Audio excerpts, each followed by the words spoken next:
नमस्कार विद्यार्थी मित्रांनो, तुमच्या आवडत्या एक्झाम हॉल या चॅनलमध्ये तुम्हा सर्वांचे पुन्हा एकदा स्वागत आहे.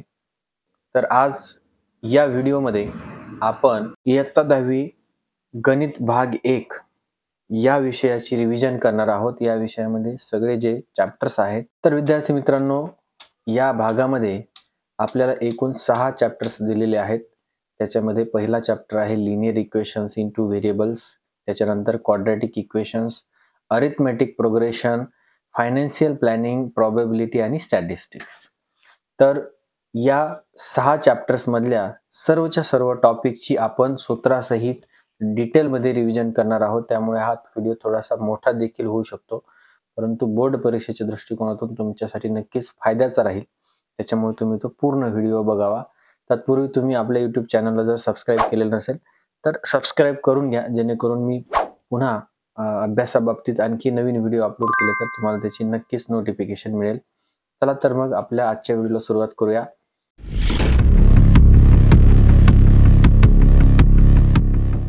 तर विद्यार्थी मित्रांनो, आपला पहिला चॅप्टर आहे linear equation in two variables. या चॅप्टरमध्ये सुरुवातीला लिनियर इक्वेशनची ओळख दिलेली आहे. लिनियर इक्वेशनचा जनरल फॉर्म्युला दिलेला आहे.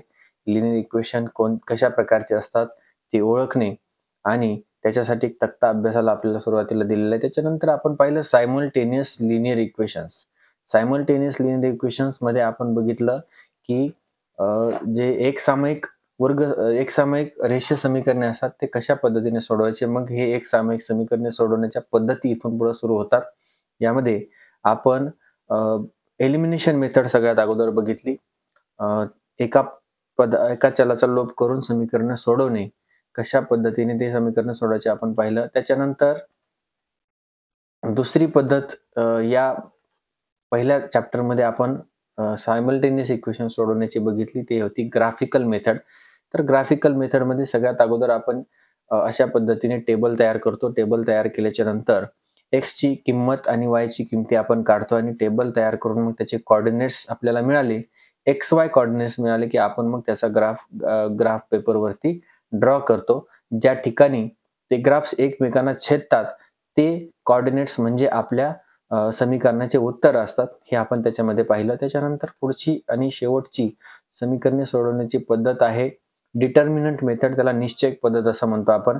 तर त्याच्यासाठी आपण अगोदर डिटर्मिनंट काय असतो, डिटर्मिनंट 2/2 वाला याच्यामध्ये आपल्याला दिलेला आहे, तो कसा सोडवायचा, त्याचं सूत्र काय असतं, AD - BC. अशा पद्धतीने ABCD असे जर आकडे असतील तर AD - BC ने आपण ते डिटर्मिनंट सोडवतो. आणि मग डिटर्मिनंट सोडवण्यासाठी देखील काही सुरुवातीला उदाहरणं सोडून दिलेले सुद्धा उदाहरणं आहेत. तर त्यालाच आपण क्रॅमर्स रूल देखील म्हणतो. डिटर्मिनंट मेथडलाच क्रॅमर्स रूल देखील म्हटलं जातं. तर यामध्ये आपल्याला मित्रांनो सगळ्यात अगोदर D ची किंमत काढावी लागते, त्याच्यानंतर DX ची किंमत काढावी लागते आणि त्याच्यानंतर DY ची किंमत. तर D ची किंमत काढण्यासाठी जे आपल्या किमती आहेत समीकरणामध्ये दिलेल्या A1, B1, A2, B2 या मांडून आपल्याला D मिळतो. त्याच्यानंतर DX काढण्यासाठी C1, C2 आणि B1, B2 असे ठेवावे लागतात. त्याच्यानंतर DY काढण्यासाठी A1, A2 आणि C1, C2 असं ठेवतो. त्याच्यानंतर ह्या तिन्ही किमती मिळाल्यावर मग आपण X आणि Y साठी फॉर्म्युला वापरतो. X साठी फॉर्म्युला आहे dx भागिले d आणि Y साठी फॉर्म्युला आहे dy भागिले d. तर त्याच्यानंतर या चॅप्टर मध्ये आपण पुढचा टॉपिक बघितला equations reducible to pair of linear equations in two variables. तर दोन चलातील रेषीय समीकरणामध्ये रूपांतरित करण्याजोगी समीकरणे, ते कशा पद्धतीने आपल्याला समीकरण दिलेले असतात आणि मग त्याला आपण दोन चलातील रेषीय समीकरणामध्ये कसं रूपांतरित करतो. या ठिकाणी m आणि n आपण प्लेस करून नवीन समीकरणे मिळवतो आणि त्या समीकरणाच्या किमती काढून पुन्हा मूळ समीकरणामध्ये त्यांच्या किमती ठेवतो आणि मग आपल्याला जे मूळ समीकरण दिलेले त्याच्या चलांची किंमत मिळते. त्याच्यानंतर पुढचा आहे ऍप्लिकेशन्स ऑफ सायमल्टेनियस इक्वेशन्स. या पहिल्या चॅप्टर मधला शेवटचा टॉपिक आहे रेषीय समीकरणाचे उपयोजन. यामध्ये शाब्दिक उदाहरण आपल्याला दिलेले आहेत. मग कशा पद्धतीने x आणि y या चलाचा वापर करून किंवा दोन चलाचा वापर करून समीकरण त्याच्यामध्ये तयार करायचे, नंतर ते सोडवायचं आणि मग त्याच्या किमती कशा मिळवायच्या हे आपण याच्यामध्ये पाहिलेलं आहे. तर यामध्ये सोडून दिलेले उदाहरणं देखील आहेत. विद्यार्थी मित्रांनो, या अगोदर देखील सोडून दिलेले उदाहरणं परीक्षेला आलेले आहेत. त्याच्यामुळे तुम्ही हे पण चांगल्या पद्धतीने अभ्यासा, जेणेकरून तुम्हाला परीक्षेमध्ये आल्यास ते नवीन वाटणार नाहीत. त्याच्यानंतर प्रॉब्लेम सेट मध्ये पण हे आता जेवढे आपण टॉपिक बघितले सगळ्यावर सरावासाठी भरपूर उदाहरणं आहेत. त्याच्यानंतर दुसरा चॅप्टर आहे क्वाड्रॅटिक इक्वेशन, वर्ग समीकरणे. रेषीय समीकरणे झाल्याच्या नंतर वर्ग समीकरणे हा चॅप्टर आहे या पहिल्या भागामध्ये. त्याच्यामध्ये मग जसं रेषीय समीकरणाची ओळख दिली होती तसं तिथं क्वाड्रॅटिक इक्वेशनची देखील ओळख दिलेली आहे. कशा पद्धतीने त्याचा सिंपल फॉर्म आहे. त्याच्यामध्ये मग सगळ्यात अगोदर standard form of quadratic equation आपण बघितलं. मग जनरल फॉर्म कसा असतो तर ax² + bx + c = 0. त्याच्यामध्ये हा जनरल फॉर्म्युला असतो क्वाड्रॅटिक इक्वेशनचा. त्याच्यानंतर मग पुढे आपण क्वाड्रॅटिक इक्वेशन्स त्या ठिकाणी ओळखणं, त्याच्या एबीसीच्या किमती काढणं शिकलो आणि मग decide which of the following are quadratic equations अशा प्रकारचे देखील आपल्याला प्रश्न येतात. त्यामध्ये आपल्याला त्याचं कॅल्क्युलेशन करून ते क्वाड्रॅटिक इक्वेशन आहे की नाही चेक करता येतं. त्याच्यानंतर रूट्स ऑफ क्वाड्रॅटिक इक्वेशन आहे. त्यामध्ये आपण बघितलं आपल्याला जर एखादी किंमत दिलेली असेल तर ती किंमत त्या समीकरणाचं रूट आहे की नाही हे चेक करण्यासाठी आपण त्या ठिकाणी x च्या जागी ती किंमत ठेवतो. जे काही चल असेल समीकरणामध्ये त्याच्या जागी ती आपण किंमत ठेवतो. मग आपल्याला त्या ठिकाणी जर दोन्ही बाजू समान आल्या तर लक्षात येतं की ही किंमत आहे, नसेल तर मग नाही असं आपण लिहितो. त्याच्यावर एक प्रॅक्टिस सेट दिलेला आहे. त्याच्यानंतर पुढचा टॉपिक आहे मग solution of quadratic equation by factorisation. मग आता क्वाड्रॅटिक इक्वेशन सोडवण्याच्या देखील 3 पद्धती या चॅप्टर मध्ये दिलेल्या. त्याच्यातली पहिली पद्धत आहे फॅक्टरायझेशन मेथड, म्हणजे त्याला फॅक्टरायझेशन मेथडलाच आपण अवयव पद्धत असं म्हणतो. मग आपण अवयव पाडून त्या ठिकाणी वर्ग समीकरण कसे सोडवायचे हे अगोदर शिकतो. त्याच्यानंतर मग दुसरी पद्धत आहे त्याच्यानंतर solution of quadratic equation by completing square method. याच्यामध्ये पूर्ण वर्ग पद्धतीने आपण समीकरण कसे सोडवायचे हे शिकतो. त्याच्यामध्ये मग आपण पाहिलेलं आहे कशा पद्धतीने आपल्याला सगळ्यात अगोदर a ची किंमत त्या ठिकाणी काढावी लागते. मग आपल्याला k ची किंमत मिळते आणि k ची किंमत मिळाली की ती आपण समीकरणामध्ये एकदा वजा करतो, एकदा मिळवतो आणि कशा पद्धतीने मग आपल्याला शेवटी आन्सर्स मिळतात आपण इथं या पद्धतीमध्ये शिकलोत. त्याच्यानंतर formula for solving a quadratic equation शेवटी आहे वर्ग समीकरणे सोडवण्याची सूत्र पद्धत. मग यामध्ये सूत्र काय, वर्ग समीकरण सोडवण्याचं सूत्र आहे अल्फा बरोबर वजा अधिक वर्गमुळात b वर्ग वजा 4ac भागिले 2a. या ठिकाणी हे सूत्र त्याचं फायनल आहे.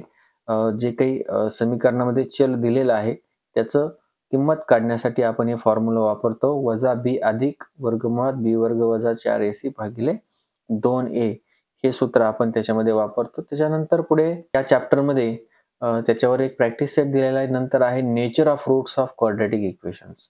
मग वर्ग समीकरणाच्या मुळांचे स्वरूप. मग वर्ग समीकरणाच्या मुळांचे स्वरूप हे 3 प्रकारचे असते आणि ते ठरवले जाते त्या ठिकाणी b वर्ग वजा 4ac च्या किमतीवरून. तर या पुढचा टॉपिक आहे nature of roots of quadratic equation. यामध्ये आपण वर्ग समीकरणाच्या मुळांचे स्वरूप बघतो.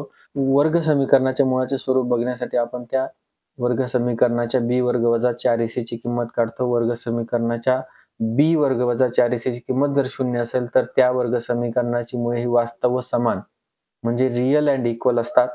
त्यानंतर b वर्ग वजा 4ac ची किंमत जर 0 पेक्षा मोठी असेल तर त्या वर्ग समीकरणाची मुळे ही रिअल अँड अनइक्वल म्हणजे वास्तव व असमान असतात.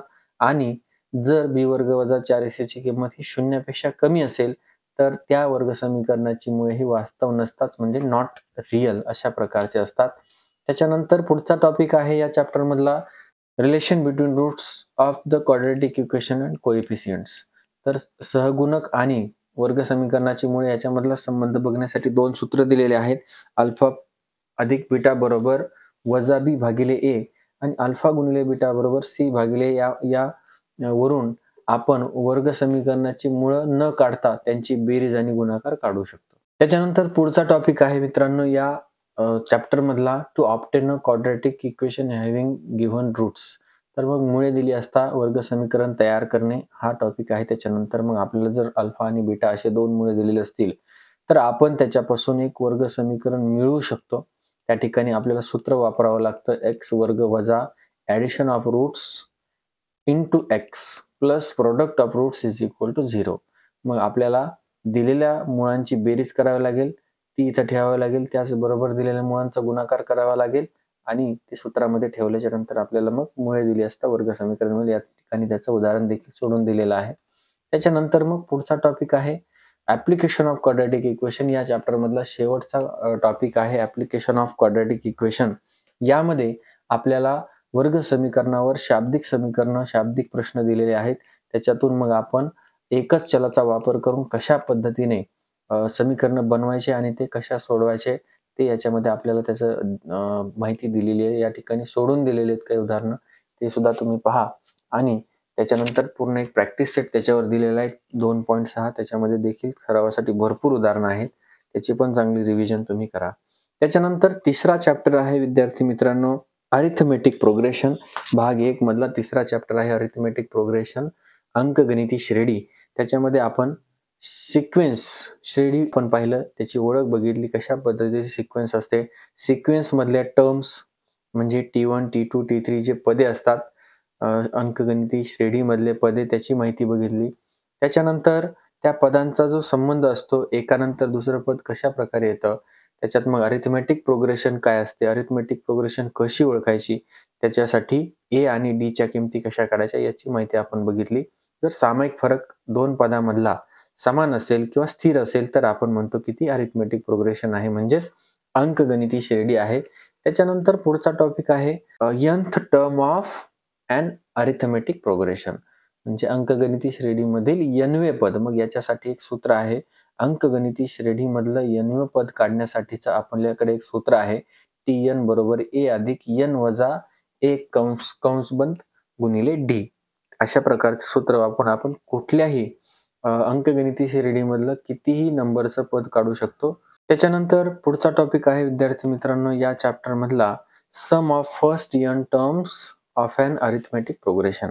मग अंकगणिती श्रेणीमधील n पदांची बेरीज अशा प्रकारचा दुसरा टॉपिक आहे. तर त्यासाठी आपल्याला आणि त्याचा वापर करून आपण the sum of first n terms म्हणजे पहिले पद असतील किंवा शेवटचे पद असतील किंवा एक ठराविक रेंज मधल्या पदांची आपण बेरीज या सूत्राचा वापर करून काढू शकतो. त्याचबरोबर आपल्याला पहिलं आणि शेवटचं पद जर दिलेलं असेल तर आपण दुसरं एक सूत्र आहे त्या सूत्राने देखील ही बेरीज काढू शकतो. त्याच्यामध्ये मग n/2 कंसात T1 अधिक Tn हे सूत्र वापरून आपण इथं देखील त्याची बेरीज आपण काढू शकतो. त्याच्यानंतर आहे पुढचा टॉपिक विद्यार्थी मित्रांनो या चॅप्टर मधला ऍप्लिकेशन ऑफ AP म्हणजे ऍप्लिकेशन ऑफ अरिथमेटिक प्रोग्रेशन. याच्यामध्ये अंकगणिती श्रेणीवर शाब्दिक समीकरण दिलेले आहेत. शाब्दिक समीकरण मग आपण कशा पद्धतीने सोडवायचे याची सराव देखील आहे इथं सोडून दिलेले उदाहरणे. चौथा चॅप्टर आहे विद्यार्थी मित्रांनो फायनान्शियल प्लॅनिंग. त्याच्यामध्ये अर्थनियोजन हा आपला चॅप्टर आहे. अर्थनियोजन मध्ये सगळ्यात अगोदर टॅक्स इनव्हॉइस कशा प्रकारे असतं. त्याच्यानंतर गुड्स अँड सर्व्हिस टॅक्स म्हणजे जीएसटी ची ओळख दिलेली आहे. CGST आणि SGST वर कशा पद्धतीने जीएसटी इन ट्रेडिंग चेन. तर विद्यार्थी मित्रांनो पुढचा टॉपिक आहे या चॅप्टर मधला जीएसटी इन ट्रेडिंग चेन. त्याच्यामध्ये मग सगळ्यात अगोदर मॅन्युफॅक्चरर त्याच्यानंतर होलसेलर और डिस्ट्रीब्युटर त्याच्यानंतर रिटेलर आणि मग कस्टमर किंवा कंझ्युमर यांच्या चेन मध्ये कशा प्रकारे टॅक्सची देवाणघेवाण होते त्याची माहिती आपण शिकलो. मग त्याच्यामध्ये जीएसटी जो आहे इनपुट टॅक्स कशाला म्हणतात म्हणजेच ITC म्हणजे काय, आउटपुट टॅक्स म्हणजे काय आणि त्या दोन्हीचं कॅल्क्युलेशन मग पेएबल जीएसटी कशा आपण काढतो त्या ठिकाणी आपण पाहिलं. त्याच्यानंतर मग इनपुट टॅक्स क्रेडिट कशाला म्हणायचं, त्याच्यानंतर आउटपुट टॅक्स म्हणजे काय आणि जीएसटी पेएबल मग त्याचं सूत्र आहे GST payable is equal to output tax minus input tax. मग याच्यावरती आपण प्रॅक्टिस सेट 4.2 पाहिला. त्याच्यानंतर पुढचा टॉपिक आपल्यासाठी होता त्याच्यानंतर मग विद्यार्थी मित्रांनो शेअर्सची माहिती आपल्याला दिलेली आहे. शेअर्स वरती आपल्याला मग पुन्हा एक प्रॅक्टिस सेट दिलेला आहे. मग शेअर म्हणजे काय, शेअर होल्डर म्हणजे काय, स्टॉक एक्सचेंज म्हणजे काय, स्टॉक एक्सचेंज म्हणजे काय, फेस व्हॅल्यू म्हणजे FV, मार्केट व्हॅल्यू म्हणजे काय याची माहिती आपण पाहिली. त्याच्यानंतर डिव्हिडंड म्हणजे काय असतं ते देखील त्या ठिकाणी आपण शिकलो. त्याच्यानंतर मग comparison of face value and market value याच्यामध्ये आपण बघितलं की 3 प्रकारचं कंपॅरिझन आपण करू शकतो. जर एखाद्या शेअरची मार्केट व्हॅल्यू ही फेस व्हॅल्यू पेक्षा जास्त असेल तर आपण म्हणतो की तो शेअर प्रीमियमवर आहे. त्याच्यानंतर मार्केट व्हॅल्यू बरोबर फेस व्हॅल्यू असेल म्हणजे एखाद्या शेअरची दर्शनी किंमत आणि बाजारभाव सारखा असेल तर आपण म्हणतो तो शेअर सममूल्यावर आहे म्हणजे ऍट पार आहे. जर त्याचं मार्केट व्हॅल्यू जास्त असेल तर अधिमूल्यावर असतो आणि जर मार्केट व्हॅल्यू त्याची फेस व्हॅल्यू पेक्षा कमी असेल तर तो शेअर डिस्काउंटवर असतो म्हणजेच अवमूल्यावर असतो. ह्या वरून आपण हे त्याचे वेगवेगळे एक मार्काची उदाहरणाची प्रॅक्टिस केली. हे उदाहरणं येऊ शकतात सुरुवातीच्या प्रश्नामध्ये. त्याच्यानंतर सम इन्व्हेस्टेड कसं काढायचं, सम इन्व्हेस्टेड काढण्याचं सूत्र आहे जर एकूण गुंतवणूक काढायची असेल तर number of shares into market value. मग शेअर किती रुपयाला घेतलेला आहे आणि किती शेअर्स घेतले याचा गुणाकार केला तर आपल्याला सम इन्व्हेस्टमेंट काढता येईल. त्याच्यानंतर आपण शिकलो rate of return. Rate of return काढण्यासाठी आपल्याला काही प्रश्न इथं सोडून दिलेले आहेत. रेट ऑफ रिटर्नचा खूप सिंपल फॉर्म्युला आहे. त्यामध्ये मग आपण रेट ऑफ रिटर्न काढण्यासाठी सगळ्यात अगोदर रेट ऑफ रिटर्न काढण्यासाठी आपल्याला या सूत्राचा वापर करावा लागतो. आपल्याकडे कोणत्या-कोणत्या किमती असणं आवश्यक आहे, तर तुम्ही बघून घ्या. रेट ऑफ रिटर्न बरोबर डिव्हिडंड इन्कम भागिले सम इन्व्हेस्टेड इंटू 100. मग यामध्ये रेट ऑफ रिटर्न काढण्यासाठी आपल्याला टोटल डिव्हिडंड इन्कम काढावा लागेल अगोदर. त्याच्यानंतर सम इन्व्हेस्टेड काढावं लागेल आणि गुणिले 100 केलं. मग हे कॅल्क्युलेशन आपण केलं की आपल्याला पर्सेंटेज मिळेल आणि तेवढं टक्के ती कंपनी डिव्हिडंड देत आहे, रेट ऑफ रिटर्न देत आहे, हे आपल्याला काढता येईल. तर यामध्ये एक गोष्ट लक्षात ठेवा, डिव्हिडंड इन्कम काढताना आपण अगोदर एका शेअरवरचे डिव्हिडंड इन्कम काढणार आणि डिव्हिडंड हा नेहमी फेस व्हॅल्यूवरतीच त्या ठिकाणी दिलेला असतो. हे लक्षात ठेवा. फेस व्हॅल्यूवरच जे डिव्हिडंडचं पर्सेंटेज आहे ते कॅल्क्युलेशन करायचं. त्यानंतर जेवढे शेअर्स दिलेत त्याने त्या संख्येला गुणायचं. मग टोटल डिव्हिडंड इन्कम भागिले सम इन्व्हेस्टेड करायचं गुणिले 100. असं केल्याच्या नंतर मग आपल्याला रेट ऑफ रिटर्न मिळेल. रेट ऑफ रिटर्नचं पर्सेंटेज मिळेल. त्याच्यावर 4.3 हा प्रॅक्टिस सेट दिलेला आहे. त्याच्यानंतर आपण शिकलो ब्रोकरेज आणि टॅक्सेस ऑन शेअर ट्रेडिंग. मग शेअर ट्रेडिंग वरती शेअर खरेदी विक्रीवर ब्रोकरेज कशा पद्धतीने दिला जातो. खरेदी करताना आपल्याला जेवढी किंमत द्यायची त्याच्यामध्ये प्लस केला जातो आणि विक्री करताना आपल्या शेअर मधून तो मायनस कसा केला जातो, त्याची टक्केवारी किती असते, कशा पद्धतीने त्याचा हिशोब करायचा हे आपण या ठिकाणी शिकलो. त्याच्यानंतर जीएसटी ऑन ब्रोकरेज सर्व्हिसेस, त्याच्यावर ब्रोकरेज सर्व्हिसेसवर देखील जीएसटी ची टक्केवारी ही ठरलेली असते. तर त्या ठिकाणी कशा पद्धतीने त्याचं कॅल्क्युलेशन करायचं ते पण आपण या ठिकाणी पाहिलं. आणि मग सिस्टमॅटिक इन्व्हेस्टमेंट प्लॅन, त्याच्यानंतर म्युच्युअल फंडची थोडी माहिती दिलेली आणि मग त्याच्यावर आधारित आहे 4.4 प्रॅक्टिस सेट आपल्या या चॅप्टर मधला शेवटचा. आणि मग विद्यार्थी मित्रांनो, या चॅप्टर मध्ये प्रॉब्लेम सेट 4A आणि प्रॉब्लेम सेट 4B असे दोन प्रॉब्लेम सेट म्हणजे भरपूर सरावासाठी उदाहरणं दिलेले आहेत. हे सगळे उदाहरणं चांगल्या पद्धतीने त्याचबरोबर सोडून दिलेले उदाहरणं सुद्धा पाहून घ्या. परीक्षेमध्ये सोडून दिलेल्या उदाहरणामध्ये देखील बरेच उदाहरणं याच्या अगोदरच्या परीक्षांमध्ये आलेले आहेत, पेपरमध्ये आलेले आहेत. तर विद्यार्थी मित्रांनो, नंतरचा चॅप्टर आहे आपला प्रॉबेबिलिटी. आपण शिकलो संभाव्यता. या संभाव्यता चॅप्टर सर्वात सोपा या भागामधला आहे आणि यामध्ये मग आपण सगळ्यात अगोदर रॅन्डम एक्सपेरिमेंट काय असतो, यादृच्छिक प्रयोग असं मराठीमध्ये त्याला म्हणतात. तर हा प्रयोग म्हणजे काय आणि याच्यामध्ये मग आउटकम्स काय असतात, आउटकम्स कशा लिहायच्या, त्याच्यामध्ये मग इक्वली लाईकली आउटकम्स म्हणजे काय, कर्ली ब्रॅकेटचा वापर करून कशा प्रकारे ते लिहायचं, त्याच्यावर 5.1 हा प्रॅक्टिस सेट आपण सोडला. त्याच्यानंतर सॅम्पल स्पेस म्हणजे काय, मग सॅम्पल स्पेस दाखवताना कशा पद्धतीने आपण कर्ली ब्रॅकेट्स काढतो. या ठिकाणी 1 coin tossed, 2 coins are tossed, त्याच्यानंतर 3 coins are tossed, 1 die is thrown, 2 dice are thrown, त्याच्यानंतर card is drawn from a pack bearing numbers of 1 to 25, त्याच्यानंतर card is drawn from a well shuffled pack of 52 playing cards. अशा प्रकारचे आपल्याला काही यादृच्छिक प्रयोग दिलेले आहेत आणि त्याचे सॅम्पल स्पेसेस पुढे दिलेले आहेत. कशा पद्धतीने यस कॅपिटल लिहून त्याच्या पुढे त्याचे सॅम्पल स्पेसचे जे सॅम्पल पॉइंट्स आहेत कर्ली ब्रॅकेटमध्ये लिहायचे आणि त्याच्यानंतर मग पुढे नंबर ऑफ सॅम्पल पॉइंट्स देखील आपल्याला लिहावे लागतात, जेणेकरून पुढे आपल्याला प्रॉबेबिलिटी काढण्यासाठी ते वापरावं लागतं. इव्हेंट्स आपण त्याच्यानंतर शिकलो. मग एखाद्या यादृच्छिक प्रयोगाचे घटना ज्या आहेत, इव्हेंट्स वेगवेगळ्या प्रकारच्या, ते कशा लिहायच्या आणि त्याच्यावरून मग प्रॉबेबिलिटी कशी काढायची हे आपण त्या ठिकाणी शिकलो. शेवटचा टॉपिक आहे प्रॉबेबिलिटी ऑफ एन इव्हेंट. याचं सूत्र आहे प्रॉबेबिलिटी ऑफ ए, म्हणजे एखाद्या घटनेची प्रॉबेबिलिटी असेल समजा ए, तर ए या घटनेची प्रॉबेबिलिटी काढायची असेल तर probability of A is equal to number of sample points in event A upon number of sample points in sample spaces is equal to number of A upon number of S. असे जर आपण calculation केलं तर आपल्याला त्या घटनेची probability मिळते. ते आपलं फायनल आन्सर असतं. हा आपल्या या चॅप्टरचा शेवटचा टॉपिक होता. त्याच्यावरती प्रॉब्लेम सेट दिलेला आहे, सरावासाठी प्रश्न दिलेले आहेत. सगळे प्रश्न जे आहेत ते चांगल्या प्रकारे सराव करा. त्याच्यानंतर शेवटचा आपल्या भाग 1 मधला शेवटचा चॅप्टर आहे स्टॅटिस्टिक्स. यामध्ये आपण सगळ्यात सुरुवातीला मीन कशा पद्धतीने, मीन मेडियन, आता इथं अनुक्रमणिकेमध्ये तुम्ही पाहू शकता महत्वाचे 2च भाग आहेत या चॅप्टरचे. सगळ्यात अगोदर आपण मेजर्स ऑफ सेंट्रल टेंडन्सी आणि शेवटचा अर्धा भाग जो त्याच्यामध्ये graphical representation of statistical data.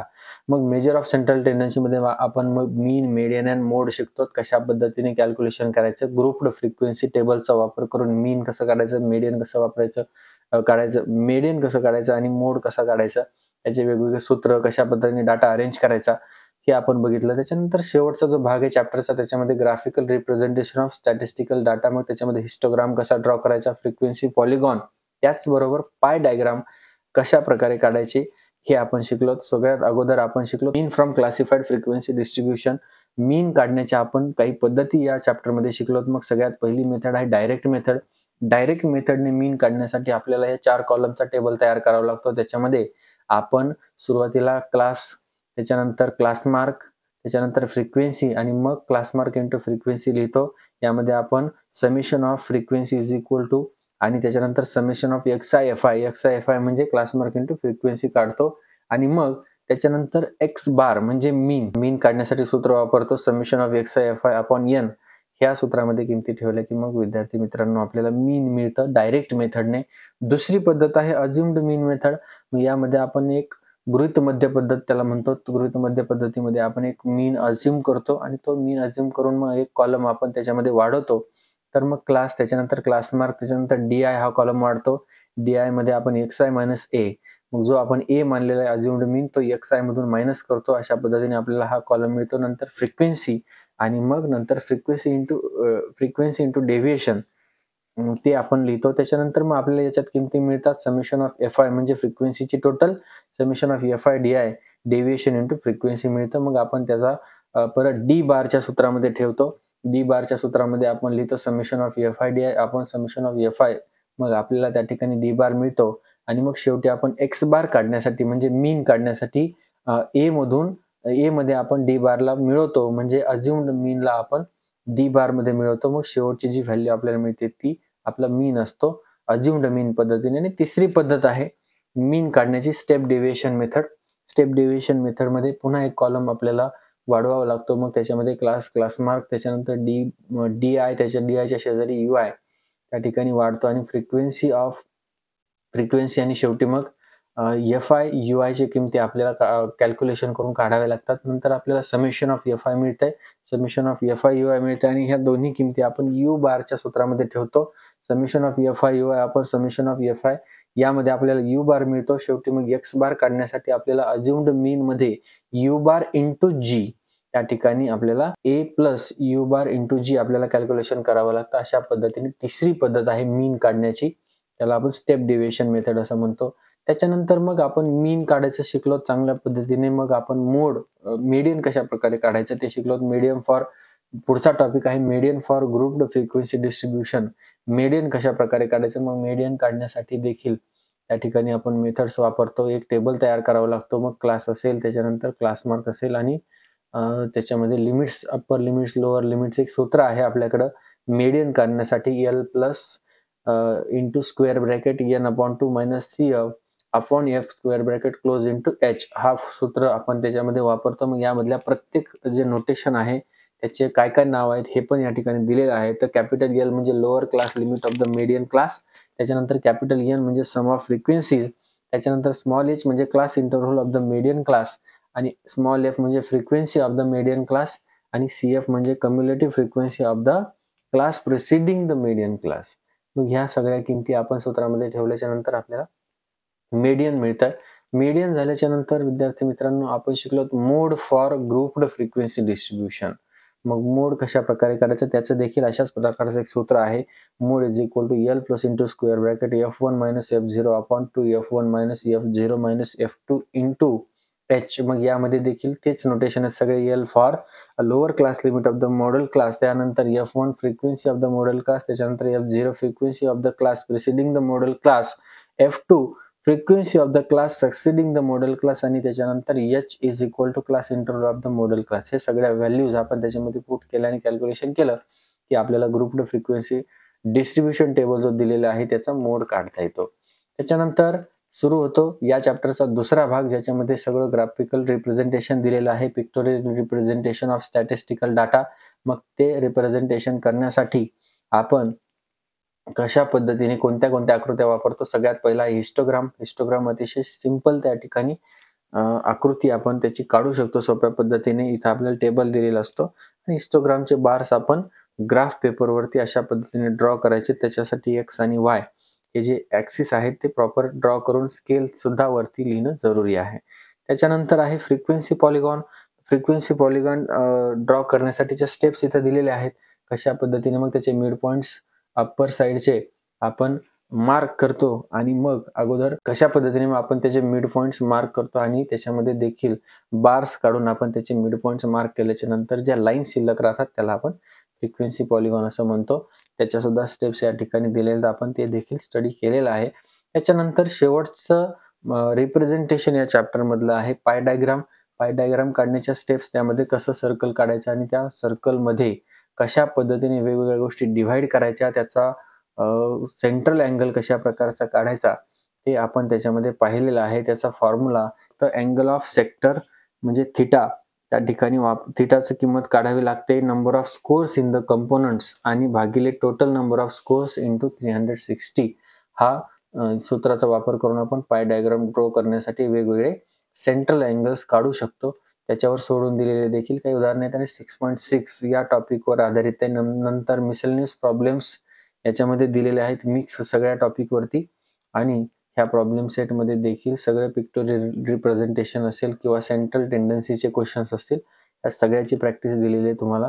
तर विद्यार्थी मित्रांनो, अशा प्रकारे आपलं हे गणित भाग 1 चे 6 चॅप्टर्स आहेत आणि पूर्णच्या पूर्ण चॅप्टर्सची अतिशय कमीत कमी वेळामध्ये रिव्हिजन करण्याचा मी प्रयत्न केलेला आहे. तुम्हाला हा व्हिडिओ आवडल्यास इतर मित्रांना देखील शेअर करा, त्यांना देखील या व्हिडिओचा फायदा होईल आणि आपल्या YouTube चॅनलला सबस्क्राईब करा.